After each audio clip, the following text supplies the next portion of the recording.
Uma lanchonete movimentada, um par de homens desesperados e um único momento que deveria tê-la despedaçado. Mas para uma garçonete, o terror, para ela, era só mais um ingrediente do dia. O que os assaltantes armados não viram foi a fibra de aço na sua espinha. O que os outros clientes não perceberam foi o segredo que ela protegia. Mas um homem viu tudo, um milionário recluso com uma reputação de implacável. Ele testemunhou a sua calma extraordinária. E o que ele escolheu fazer a seguir não foi apenas um ato de bondade. Foi um desafio e uma proposta, e o início de uma história tão inacreditável que prenderia a atenção do Brasil e do mundo.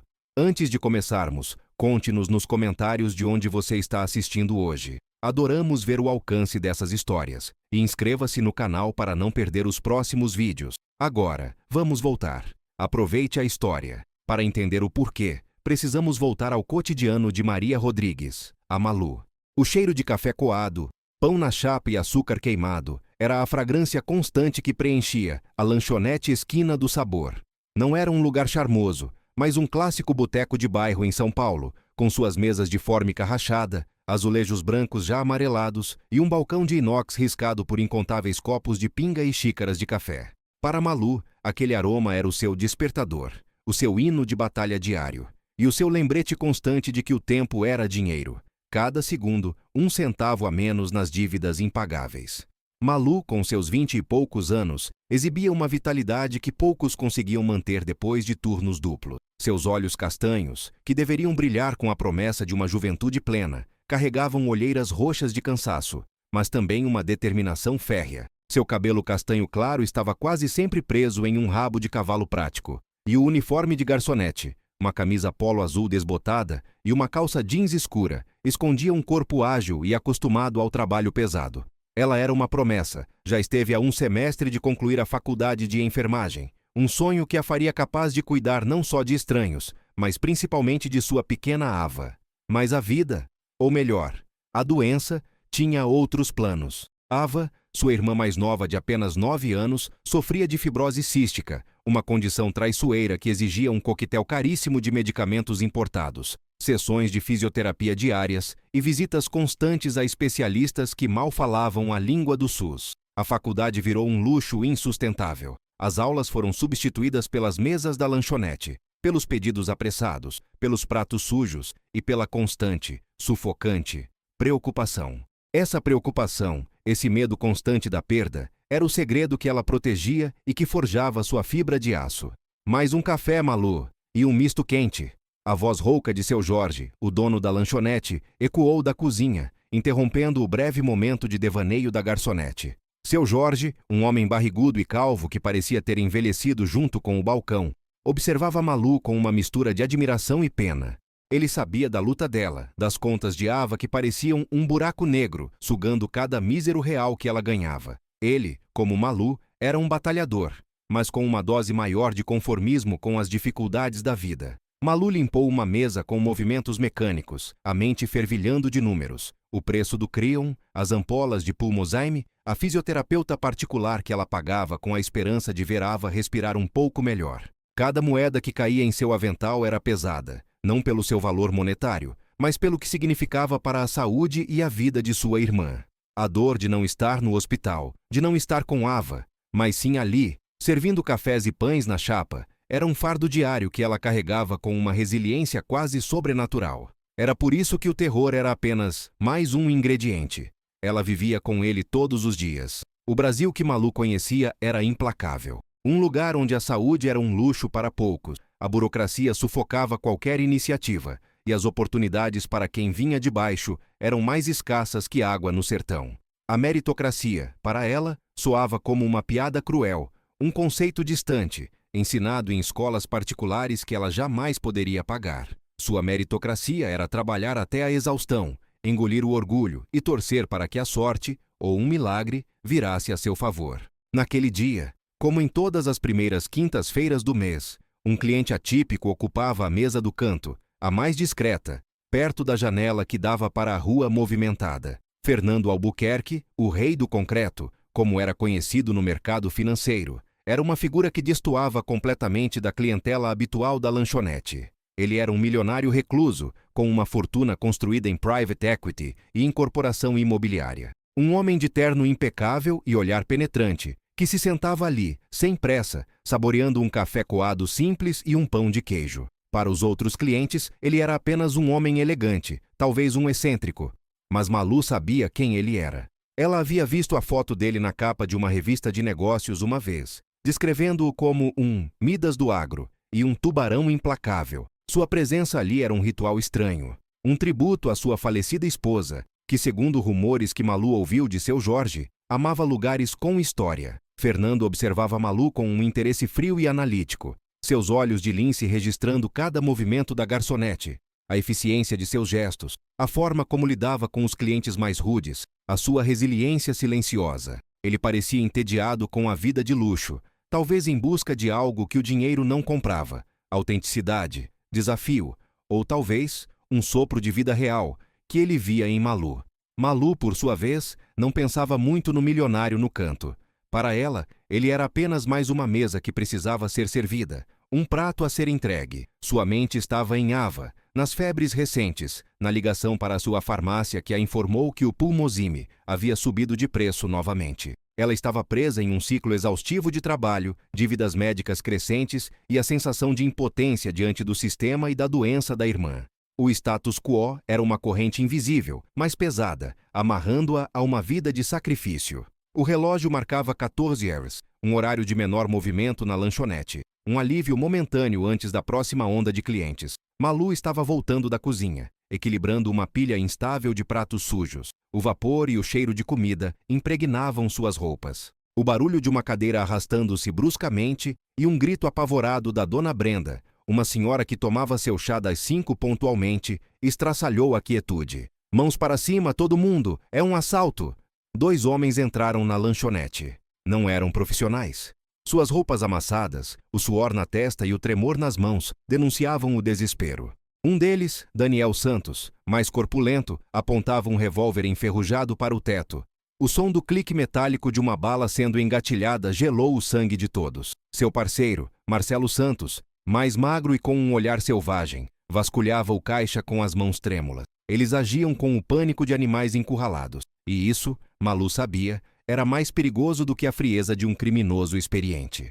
Malu, no meio do salão, com a pilha de pratos, ficou paralisada por um instante, não pelo medo, mas pela surpresa. O assaltante com a arma se virou para ela, o cano do revólver apontado diretamente para seu peito. Os clientes gritaram. Alguns se jogaram no chão, outros ergueram as mãos em desespero. Seu Jorge, pálido, escondeu-se atrás do balcão.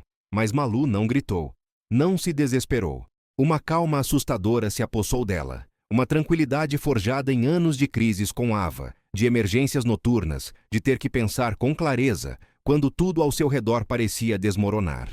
Lentamente, com movimentos deliberados, ela colocou a pilha de pratos sujos sobre uma mesa vazia ao lado dela. O som suave da porcelana empilhada parecia absurdamente alto no silêncio tenso. Ela ergueu as mãos lentamente, olhando nos olhos de Daniel, o assaltante. Sua voz, baixa e firme, cortou o ar como um bisturi. Calma, não precisa disso. Ninguém vai reagir. Só queremos que vocês peguem o que precisam e vão embora. Seu olhar era compassivo, mas determinado. Respire fundo. Vai ficar tudo bem. Não precisa machucar ninguém. O assaltante, Daniel, hesitou. A calma de Malu era tão inesperada que quebrou seu próprio pânico. Ele baixou um pouco a arma, os olhos confusos. Malu continuou a falar, não com os assaltantes, mas com a sala. Está tudo bem. Mantenham a calma. Ninguém vai se ferir. Vamos todos sair daqui. Ela começou a tranquilizar os clientes, um por um, com o olhar. Em seguida, ela virou-se novamente para Daniel. O dinheiro do caixa não é muito, mas você pode levar. Só por favor, não machuque ninguém. Temos crianças em casa que nos esperam. Marcelo, o outro assaltante, quebrando o feitiço, puxou o dinheiro do caixa, uma quantia irrisória para a lanchonete, e os dois correram para fora, tão rápido quanto entraram, deixando um rastro de tensão e choque. Fernando Albuquerque, de sua mesa no canto, testemunhara a performance completa de Malu.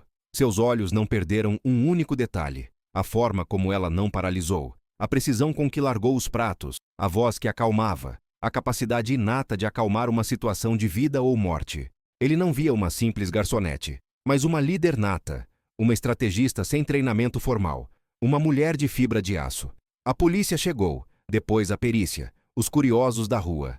O caos pós-assalto era quase tão desgastante quanto o próprio evento. Seu Jorge estava em choque, tremendo. Malu, exausta, tentava organizar o que restava da lanchonete, limpando cacos de vidro de um copo que havia caído no chão.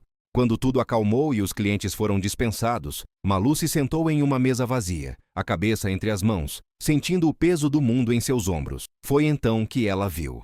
Na mesa do canto, a que o milionário Fernando Albuquerque ocupava, havia um envelope pardo, gordinho, e um cartão de visitas de um papel grosso, com o nome Fernando Albuquerque e um número de telefone particular em relevo. Com as mãos trêmulas, Malu abriu o envelope. Dentro, um maço de notas de R$ 10.000. Seu coração disparou.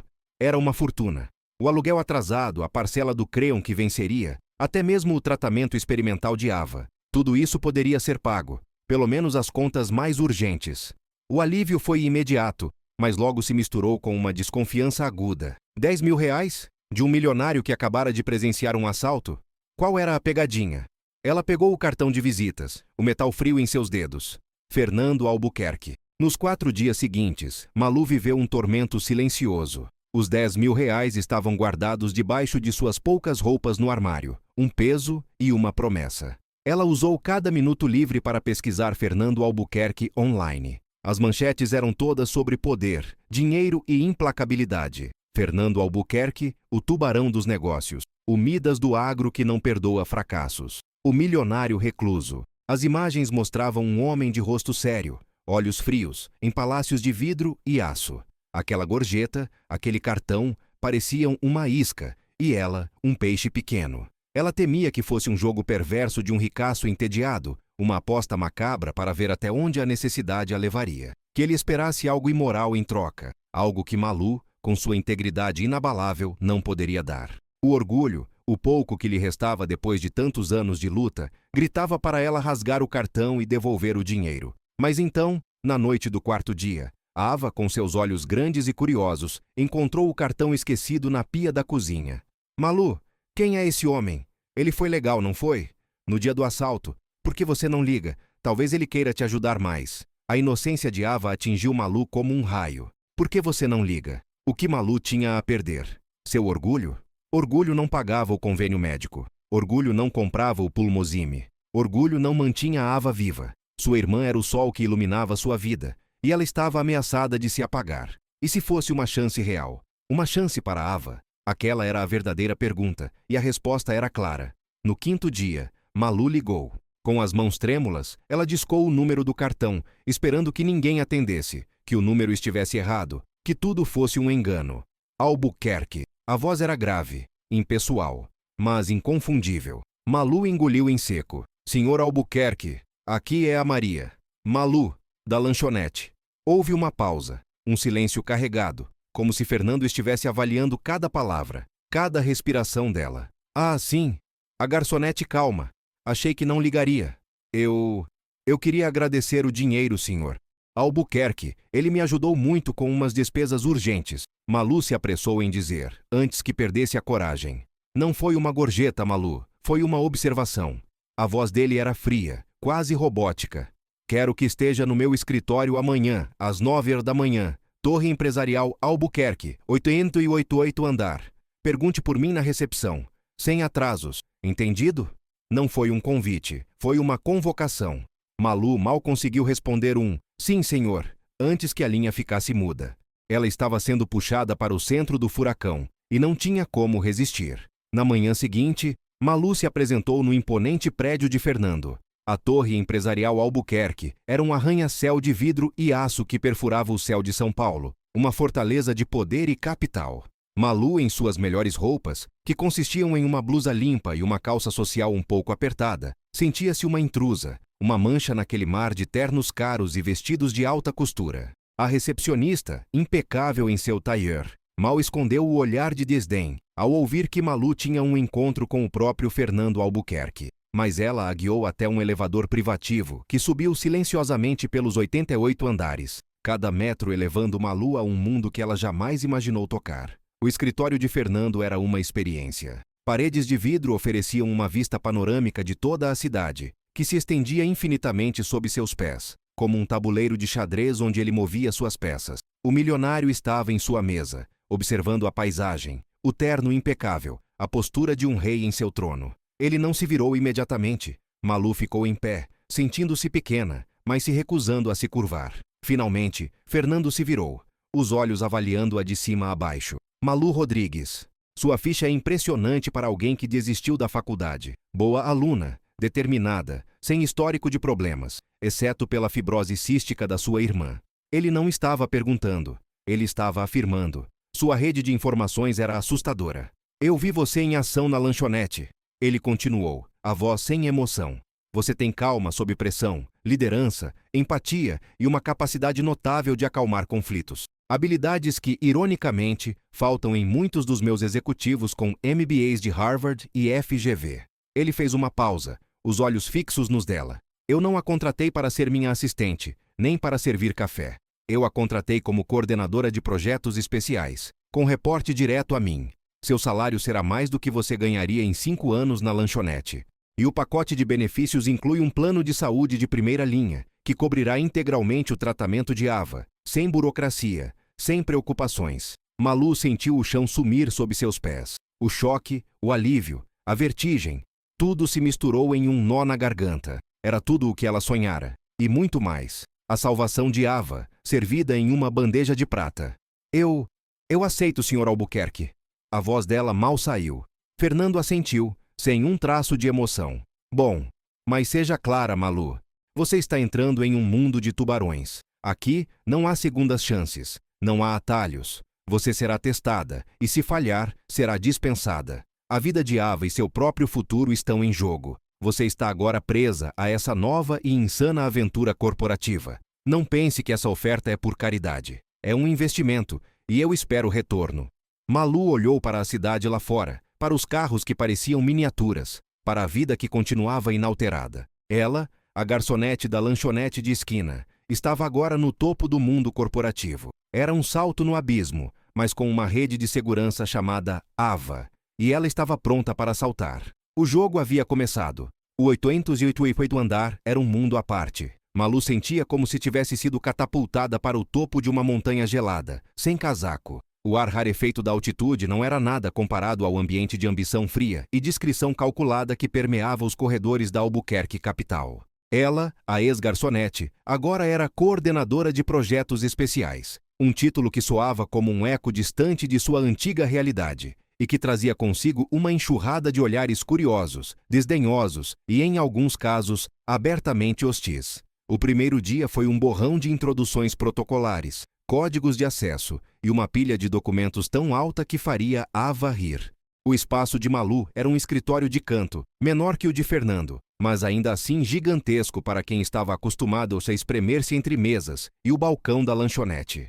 A vista para a cidade, antes fascinante, agora parecia um espelho de sua solidão e inadequação. Então essa é a famosa garçonete que o chefe pescou na rua.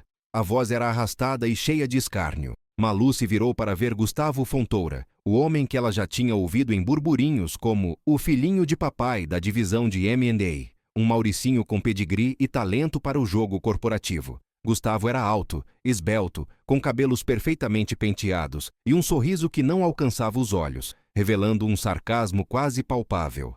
Seu terno, impecável, era provavelmente o equivalente a 1 ano de salário de Malu. Ele não se deu ao trabalho de estender a mão. Gustavo Fontoura. Ouvi dizer que você foi contratada por mérito. Que coisa curiosa. Ele fez uma pausa dramática. Meu primo com MBA lá fora não conseguiu nem entrevista aqui. Mas uma garçonete? Fernando realmente tem um fetiche por espetáculos. Malu sentiu o sangue ferver. Mas lembrou-se do conselho silencioso de Fernando. Não há segundas chances. A raiva era um luxo que ela não podia se dar. Maria Rodrigues. Prazer. Ouvi dizer que você é um dos pilares desta empresa. Espero aprender muito com sua experiência. A voz dela era calma, quase polida, mas com uma borda de aço. Ela não estava ali para brigar, mas para sobreviver. Gustavo ergueu uma sobrancelha, aparentemente surpreso com a resposta inesperada. Veremos. Bem-vinda à selva, Maria. Cuidado para não virar almoço. Ele se virou, deixando um rastro de perfume caro e desdém. Malu observou a partida de Gustavo, sentindo o peso das novas regras. Não eram apenas as da política interna, das planilhas de Excel e das reuniões em inglês. Eram as regras da inveja velada, das panelinhas, da necessidade constante de provar seu valor. Ela era uma estranha no ninho, e todos a estavam observando, esperando para vê-la tropeçar. O salário era exorbitante, o plano de saúde de Ava, um milagre. Mas o custo pessoal era imenso. Ela estava na mira de tubarões, e o maior deles, Gustavo Fontoura, acabara de se apresentar. Fernando não demorou a lançar o primeiro desafio. No dia seguinte, ele a chamou em seu escritório. Malu, temos um problema. A construção da Torre Vértice, nosso condomínio de luxo de 40 andares no centro, está paralisada. Há um casarão antigo, um imóvel tombado, bem no meio do terreno. E uma velha senhora, Dona Zilda Rocha, de 78 anos, se recusa a sair. Ele gesticulou para uma tela gigante que mostrava a maquete da torre, com um pequeno ponto vermelho indicando o casarão. Gustavo já tentou de tudo. Advogados, ofertas milionárias, até ameaças legais. Ela não se move. Ela é uma professora aposentada, mora lá há 50 anos. Alega valor sentimental. Valor sentimental não paga um projeto de 500 milhões. O desprezo na voz de Fernando era evidente. Ele falhou. Veja se você, com sua sensibilidade, consegue algo. Malu sentiu a pontada da ironia. Sua sensibilidade, antes vista como fraqueza, agora era sua arma. Ela aceitou o desafio. Em vez de ligar para advogados ou ir com uma equipe de negociação, Malu passou 2 dias pesquisando a fundo a vida de Dona Zilda. Ela descobriu que o casarão era mais do que um imóvel. Era um memorial vivo. O falecido marido de Dona Zilda, Roberto Rocha, havia sido um bombeiro-herói, e a mulher era famosa por suas tortas de limão em feiras de bairro. O casarão era onde eles criaram os filhos, onde viveram uma história de amor e serviço à comunidade. No terceiro dia, Malu apareceu na porta do casarão com uma torta de limão caseira. Não a torta de uma padaria chique, mas uma torta simples, feita por ela mesma, com uma receita que ela adaptou de um site de culinária, imaginando os sabores de Dona Zilda. A casa cheirava a naftalina e memórias. Dona Zilda, uma senhora franzina de cabelos brancos e olhos marejados de solidão, abriu a porta com desconfiança. Dona Zilda Rocha, meu nome é Malu, sou da Albuquerque capital. Não vim falar de dinheiro. Malu disse, estendendo a torta. Eu soube que a senhora fazia as tortas de limão mais famosas do bairro. Resolvi tentar fazer uma, mas duvido que chegue aos pés das suas. Dona Zilda, surpresa, aceitou a torta. Malu não a pressionou. Sentou-se na sala. Ouviu por horas as histórias da mulher sobre o casarão, o falecido Roberto, os filhos que cresceram e se mudaram. Ela não questionou, não argumentou, apenas ouviu. E enquanto Dona Zilda falava, Malu percebeu que o problema não era o valor da casa, mas o valor da memória. A solução de Malu foi brilhante em sua simplicidade e humanidade. Ela propôs a criação de um Jardim Memorial Roberto Rocha, no espaço adjacente à Torre Vértice, onde a roseira de Dona Zilda seria o centro.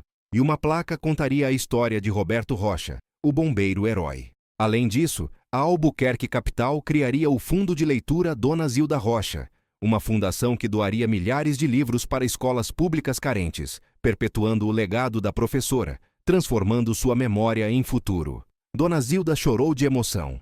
Em uma semana, o acordo estava fechado. Ela se mudaria para um apartamento luxuoso com vista para o Jardim Memorial, e seu legado seria eterno. Malu provara seu valor com empatia e inteligência, onde Gustavo falhara com arrogância e métodos antiquados. Quando a notícia chegou a Gustavo, sua inveja se intensificou, tornando-se uma chama fria e perigosa. Ele não podia aceitar ser superado por uma ex-garçonete. Sorte de principiante.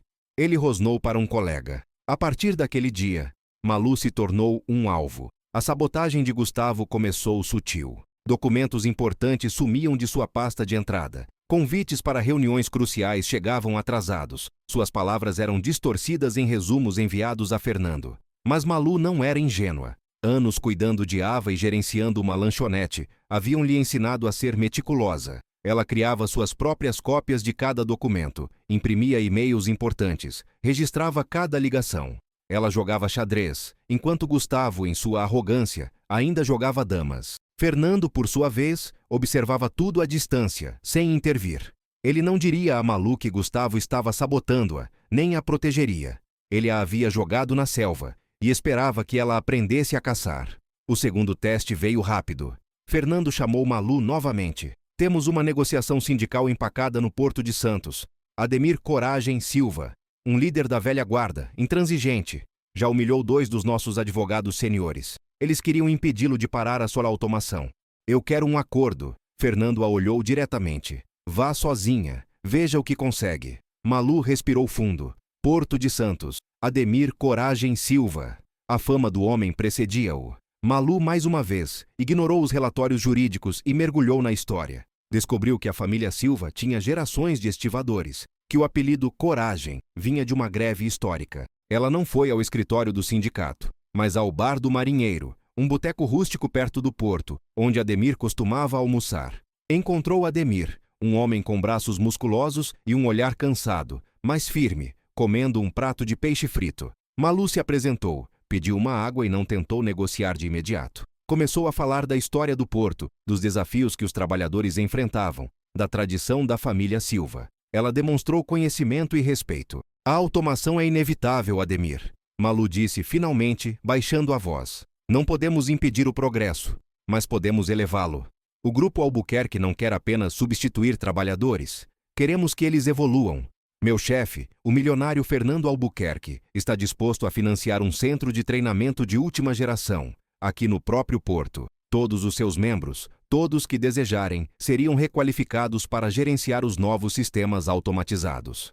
Não perdem o emprego, ganham uma nova profissão, com salários melhores, menos risco físico. O legado do Silva no porto não seria apenas de força bruta, mas de inteligência e adaptação. Ademir ouviu em silêncio, os olhos fixos na mesa. Malu não prometeu o impossível, mas ofereceu uma solução que honrava a dignidade e a história dos trabalhadores, transformando o inevitável em uma oportunidade de crescimento. O acordo foi fechado em uma semana. Os sindicatos do Porto de Santos, conhecidos por sua intransigência, aceitaram a proposta. Malu se tornou uma lenda na empresa, a mediadora de Albuquerque. Sua reputação crescia, e com ela, a fúria e o ressentimento de Gustavo. As seguidas vitórias de Malu, a pacificação de Dona Zilda, o acordo inovador com o sindicato, consolidaram sua posição de maneira que ninguém esperava. Ela não era mais a garçonete que o Fernando contratou por capricho, mas sim a mulher que resolvia os problemas que ninguém mais conseguia. A estabilidade financeira, antes um sonho distante, era agora uma realidade. Ava estava em um tratamento experimental, um dos mais avançados do mundo, com o plano de saúde da Albuquerque. As melhoras eram significativas. Os picos de febre diminuíram, a tosse era menos frequente. Os olhos de Ava brilhavam com uma energia renovada. Malu experimentava uma esperança frágil e renovada. As pilhas de boletos médicos não assombravam mais suas noites. Ela podia respirar. Podia, pela primeira vez em anos, vislumbrar um futuro que não era ditado pela doença. Ela sentia que, finalmente, havia superado as maiores barreiras, que o pior havia passado. Havia encontrado seu lugar naquele mundo de tubarões e estava prosperando. Era uma falsa vitória, uma bolha de alívio antes da tempestade. Ela acreditava ter enfrentado os maiores obstáculos, mas a verdadeira ameaça ainda estava por vir, incubada na escuridão do ressentimento de Gustavo. A vitória de Malu a tornara um alvo ainda maior. Gustavo não podia suportar o sucesso dela. Sua inveja e ressentimento se transformaram em uma obsessão perigosa. Ele decidira que não podia vencê-la por mérito, precisava destruí-la, desenterrando qualquer sujeira de seu passado, qualquer fraqueza. A obsessão de Gustavo levou-o a agir de forma cada vez mais imprudente. Ele contratou um detetive particular, um ex-policial obscuro chamado Costello, para vasculhar cada canto da vida de Malu. Encontre algo, qualquer coisa. Ela não pode ser perfeita. Ninguém é, Gustavo ordenou, com os dentes cerrados. Quero a prova de que essa garçonete não merece estar aqui. Costello era bom. Mexendo em arquivos policiais antigos, ele chegou ao dia do assalto na Lanchonete Esquina do Sabor. Descobriu que a polícia havia prendido um dos assaltantes, Daniel Santos, semanas depois do incidente. Ao investigar Daniel, Costello fez uma descoberta explosiva. O irmão dele, Marcelo Santos, era um analista júnior na própria Albuquerque Capital, no departamento de M&A, o departamento de Gustavo Fontoura. A ligação gelou a espinha de Costello. Ele mergulhou mais fundo. Descobriu que Marcelo Santos havia sido marcado por auditores internos por uma pequena fraude em um relatório de despesas semanas antes do assalto. Uma quantia pequena, mas um erro grave para um analista júnior. Gustavo Fontoura, seu supervisor direto, havia passado um pano na época, esquecendo-se convenientemente da questão para não atrasar um negócio importante em que Marcelo estava trabalhando. Dias depois, Marcelo havia transferido uma quantia considerável de dinheiro para a sua namorada de seu irmão, Daniel. Costello apresentou o relatório a Gustavo. O rosto do executivo empalideceu ao ler as evidências. Não era apenas uma fraude de despesas, era um câncer de responsabilidade que o conectava indiretamente ao assalto e, ironicamente, à ascensão de Malu. Seu plano de arruiná-la se voltava contra ele com uma força esmagadora. Ele havia acobertado Marcelo. Marcelo havia transferido dinheiro para o irmão assaltante.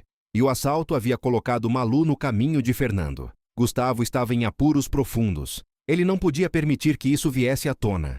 Ele precisava não apenas destruir Malu, mas agora também encobrir seus próprios rastros. Enquanto isso, alheia à teia de corrupção que Gustavo tentava tecer em torno dela, Malu recebia uma nova tarefa de Fernando. Malu, a Fundação Albuquerque, nosso braço filantrópico, está procurando uma nova parceria de grande impacto social. Gustavo tem defendido a Fundação Futuro Melhor, uma ONG com um CEO carismático. Eu não confio. Investigue. Veja se é uma parceria que realmente vale a pena. Use seus métodos. Malu começou a investigar a Fundação Futuro Melhor. À primeira vista parecia promissora, com belos relatórios anuais e campanhas de marketing impactantes. Mas Malu, com sua intuição aguçada, sentia que algo estava errado. A missão da ONG era vaga, suas demonstrações financeiras eram excessivamente complexas e opacas. Ela percebeu que a Fundação Futuro Melhor era, na verdade, uma ONG de fachada, uma máquina de marketing para desviar doações para os salários exorbitantes de seus executivos e para empresas de fachada. Para provar, ela precisava de acesso a dados financeiros internos e aos históricos dos analistas que haviam recomendado a parceria. Malu solicitou os arquivos, justificada por sua nova posição de coordenadora de projetos especiais. Ela revisou os dados de vários analistas, buscando padrões, inconsistências, e então ela o viu. No relatório de um dos analistas que deram uma recomendação positiva para a Fundação Futuro Melhor, Malu encontrou o nome de Marcelo Santos. O nome soou familiar. Ela clicou em seu arquivo e, ao ver a foto do rosto, o choque foi imediato. A semelhança com o assaltante da lanchonete, Daniel Santos, era inegável. Era o outro homem, o que revirou o caixa. O sangue de Malu gelou. Ela continuou a vasculhar o arquivo de Marcelo Santos. Encontrou seu histórico de trabalho. O projeto Logística Nordeste, sob supervisão de Gustavo Fontoura. E, anexada a ele, a anotação da auditoria interna. Pequena fraude em relatório de despesas, marcada e depois liberada por G. Fontoura.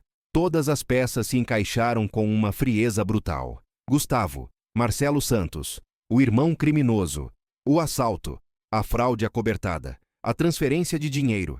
Não era uma coincidência. Era um padrão de corrupção, uma teia de mentiras e omissões que Gustavo havia habilmente escondido. O inimigo não era apenas um rival corporativo invejoso, mas um homem perigoso que havia cometido uma falha ética grave, acobertar Marcelo, que teve consequências violentas e que agora estava ativamente tentando encobrir seus rastros, utilizando uma ONG de fachada para desviar fundos. As apostas se tornaram imensas. Não era apenas sua carreira, sua credibilidade, era a sua segurança pessoal. E o mais importante, a segurança de Ava. Gustavo, o milionário arrogante, era agora um homem desesperado. E homens desesperados eram capazes de qualquer coisa. Malu se viu em um tabuleiro de xadrez, onde o próprio rei estava sujo.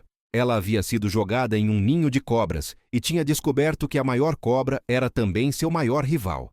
A descoberta da rede de corrupção de Gustavo e sua conexão direta e indireta com o assalto e com sua própria ascensão na empresa, atingiu Malu como um golpe físico. Ela não apenas tinha provas de fraude e desvio de fundos, ela tinha provas da falha ética de Gustavo, que culminou no assalto que a trouxe para Albuquerque. A ironia era cruel. Sua salvação estava intrinsecamente ligada à queda de outro.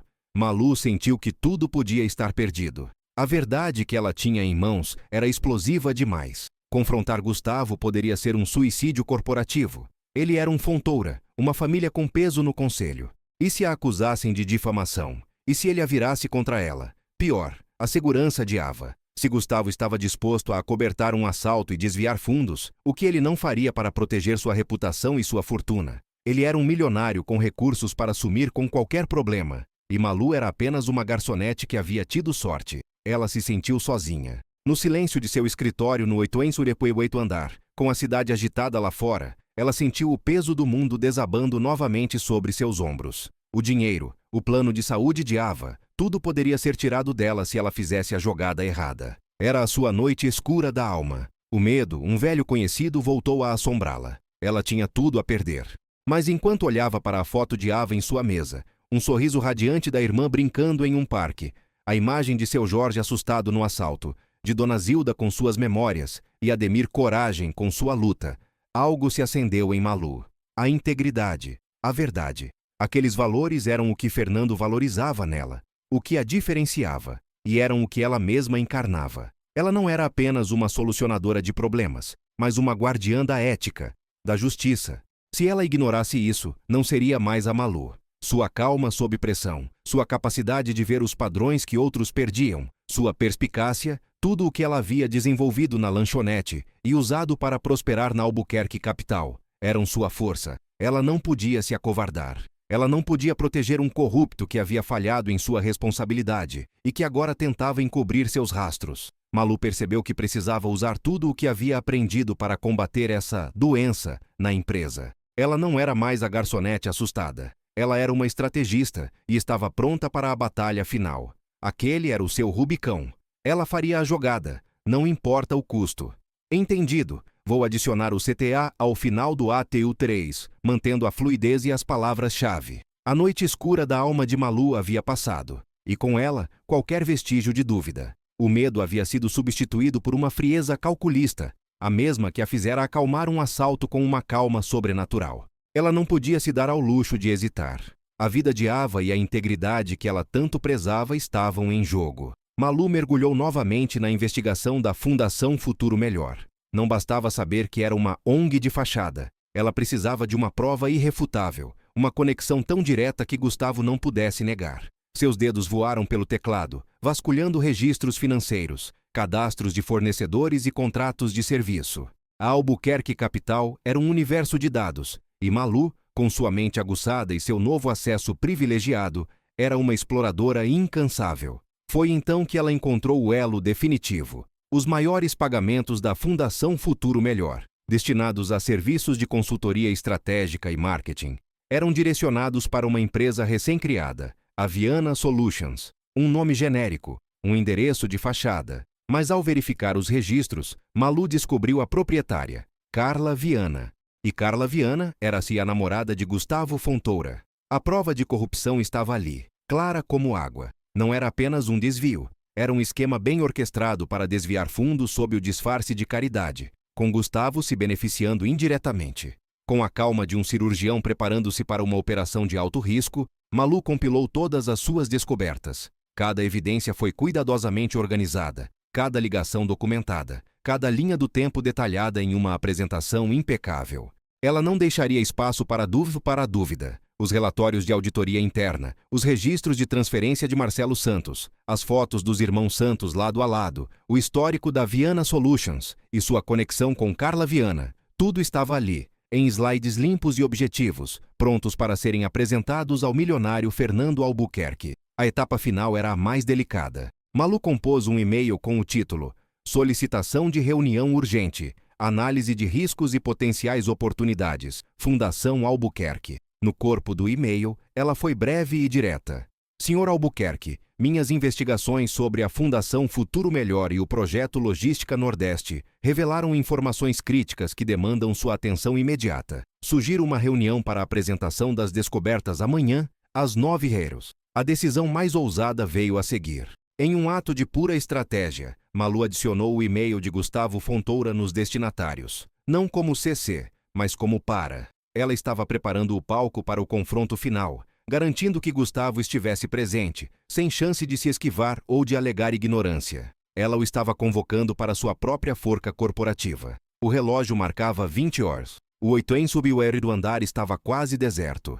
Malu, sentada em sua cadeira, olhava para a apresentação em sua tela. O brilho frio do monitor refletia a determinação em seus olhos. Ela estava pronta. A garçonete que havia acalmado assaltantes agora estava prestes a derrubar um dos tubarões mais arrogantes da Albuquerque Capital. A sala de reuniões principal da Albuquerque Capital era um espetáculo à parte. Uma mesa de vidro maciço se estendia por quase 10 metros, cercada por cadeiras de couro de design minimalista. Do teto, um painel gigante de LED esperava para projetar gráficos e números. No dia seguinte, às 9 horas, Malu entrou na sala, sentindo o peso de cada passo, mas com a cabeça erguida. Fernando Albuquerque já estava lá, sentado na cabeceira da mesa, lendo um relatório em seu tablet, impassível como sempre. Seus olhos, sob as sobrancelhas levemente arqueadas, registraram a presença de Malu com uma frieza esperada. Gustavo Fontoura chegou segundos depois, o rosto tenso, mas com a arrogância habitual ainda intacta, como uma máscara.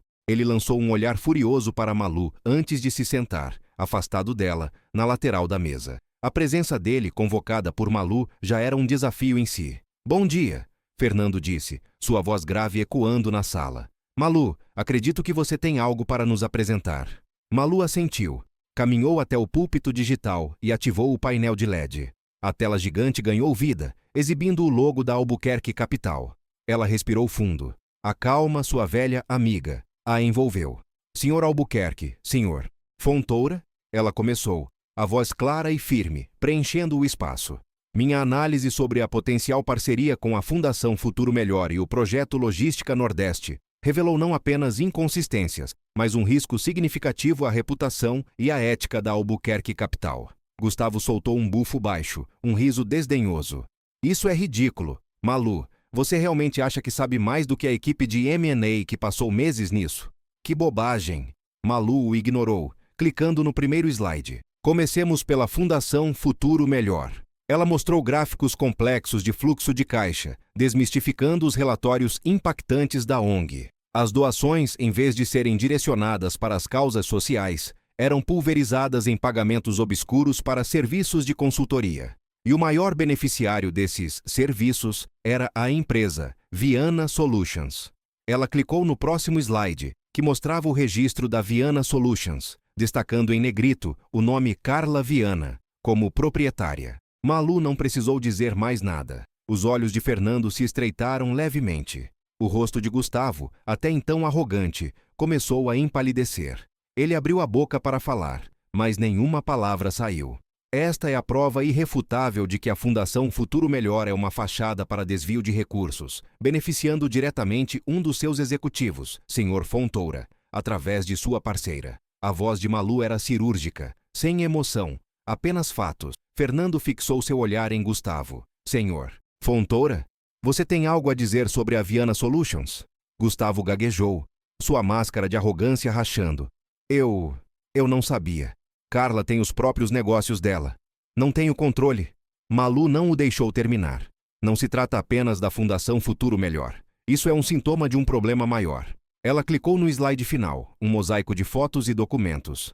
À esquerda, a foto dos irmãos Daniel e Marcelo Santos.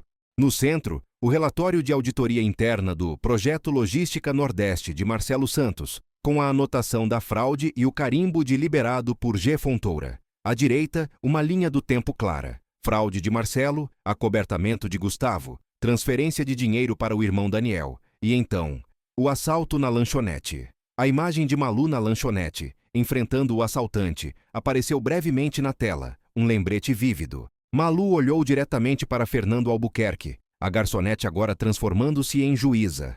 "Não estou sugerindo que o Sr. Fontoura orquestrou um crime. Estou afirmando que sua ambição o levou a ignorar uma séria violação ética, a fraude de Marcelo Santos sob sua supervisão.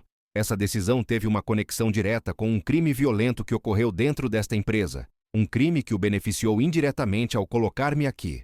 E desde então, ele ocultou ativamente essas informações e tentou se beneficiar de um esquema de desvio de fundos." Ela fez uma pausa dramática, a voz ressoando com autoridade no silêncio pesado. "Sr. Albuquerque, Gustavo Fontoura não é apenas um risco financeiro. Ele se tornou o maior risco à sua reputação e à ética desta empresa no 888º andar. Ele tentou me destruir para encobrir suas próprias falhas e crimes. Ele é um câncer, e um câncer precisa ser extirpado antes que se espalhe." Fernando, com sua frieza habitual, mas com um brilho inédito de decepção nos olhos, confrontou Gustavo. Senhor Fontoura, tenho uma política de tolerância zero para a desonestidade e, pior ainda, para a omissão que coloca meus negócios e meus funcionários em risco. Sua falha em lidar com a fraude inicial, sua tentativa de acobertar Marcelo Santos, sua participação no esquema da Fundação Futuro Melhor e, por fim, sua sabotagem à senhorita Rodrigues são inaceitáveis. Você está demitido. Com efeito imediato, seus advogados entrarão em contato. Gustavo estava pálido, encurralado, sem palavras. A arrogância se desfez em um pântano de suor e incredulidade. Ele não era mais o filhinho de papai. Era um homem derrotado, exposto. Fernando apertou um botão de intercomunicador em sua mesa. Segurança, por favor. Acompanhe o Sr. Fontoura para fora das instalações. Em minutos, Gustavo Fontoura, o milionário arrogante, foi escoltado para fora da sala, seus olhos ainda arregalados em choque, sem ousar olhar para Malu. A garçonete havia vencido o tubarão mais perigoso do aquário. Após a saída desonrosa de Gustavo, um silêncio pesado pairou na sala. Fernando Albuquerque olhou para Malu, não mais com frieza analítica, mas com um profundo respeito. Ele fechou o tablet, os olhos fixos nela. Malu, ele disse, a voz mais suave do que ela jamais havia ouvido. Você não apenas resolveu o problema. Você revelou uma verdade que ninguém mais ousaria tocar. Sua integridade, sua coragem e sua capacidade de ver o que está escondido são inestimáveis. Ele gesticulou para a cadeira de couro à sua frente. Eu a contratei como coordenadora de projetos especiais. Hoje, a ofereço a posição de presidente da Fundação Albuquerque. Malu piscou, incrédula. É tempo de investirmos no verdadeiro potencial humano, no tipo de potencial que você demonstrou, que você é. Malu aceitou, o nó na garganta de emoção misturada com a exaustão da batalha recém-vencida. A história da queda espetacular de Gustavo Fontoura e da ascensão meteórica de Malu, a ex-garçonete, se espalhou como fogo no mundo corporativo brasileiro. Inicialmente permaneceu como um boato interno, sussurrado nos corredores, nos cafés da manhã de negócios, em reuniões de conselho. A garçonete derrubou o Fontoura, diziam, em tom de incredulidade e admiração. No entanto, a história não pararia ali. Longe dali, a neta de Dona Brenda, uma das clientes que Malu acalmara no assalto, era uma jovem jornalista em ascensão chamada Júlia Medeiros.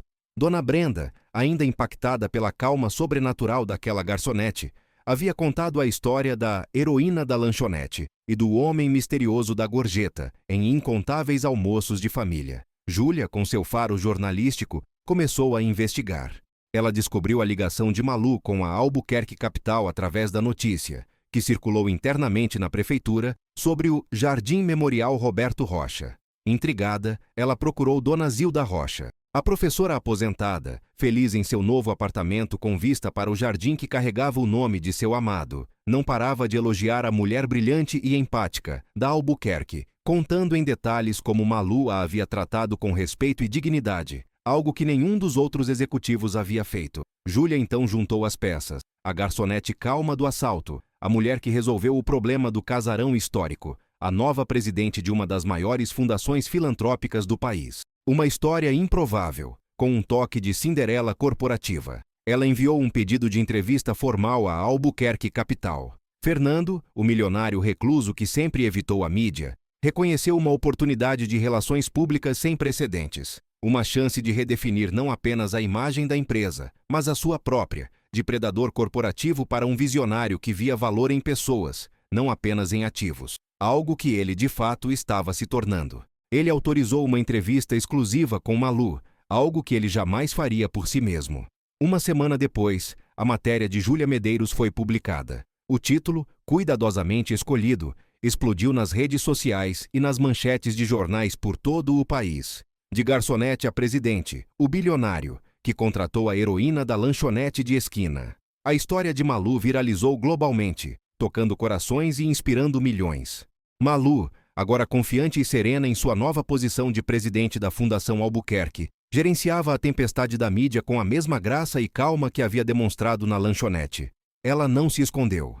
Em cada entrevista, ela redefinia a narrativa. Não foi sorte, mas o reconhecimento de um conjunto de habilidades, mediação de conflitos, gerenciamento de emoções sob pressão, comunicação empática, inteligência estratégica, habilidades forjadas na adversidade, que são valiosas em qualquer contexto. Ela se tornou um símbolo de potencial oculto, um farol de esperança para milhões de brasileiros que, como ela, lutavam diariamente por uma chance. Fernando Albuquerque, o predador corporativo, foi redefinido. A matéria de Júlia e a própria história de Malu o transformaram, mostrando-o como um visionário que via valor não apenas em empresas e números, mas em pessoas. Ele continuou sendo o milionário implacável nos negócios, mas agora com um legado, que o transcendia. Em seu novo e espaçoso escritório no 858º andar, com a mesma vista panorâmica da cidade que antes a oprimia, mas que agora a inspirava, Malu lançou sua primeira iniciativa como presidente da Fundação Albuquerque.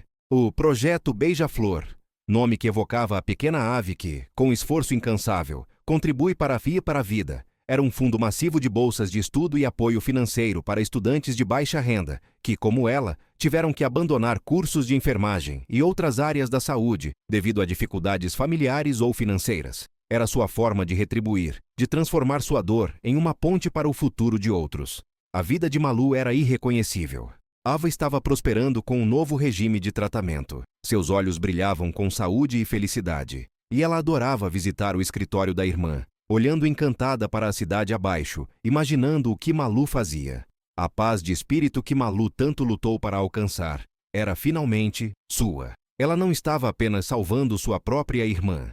Ela tinha o poder e os recursos para ajudar inúmeros outros, usando sua própria experiência para mudar um sistema que quase a havia quebrado. Fernando Albuquerque, em um raro momento de introspecção, percebeu que, ao contratar aquela garçonete, ele não havia feito apenas um bom negócio. Ele havia feito sua primeira e única aquisição verdadeiramente inestimável. Ele havia encontrado alguém que não apenas gerenciava crises, mas que construía um legado. A garçonete havia mudado sua própria vida e, no fim, mudou a dele, mostrando-lhe que o verdadeiro valor não está apenas em bens e fortunas, mas no potencial humano, na integridade e no impacto social. A história de Malu ecoava uma mensagem poderosa. As habilidades mais valiosas são forjadas na fornalha da adversidade. O verdadeiro talento pode ser encontrado nos lugares mais inesperados do Brasil, independentemente do currículo polido ou da origem social. É uma história sobre o reconhecimento da força silenciosa no meio da tempestade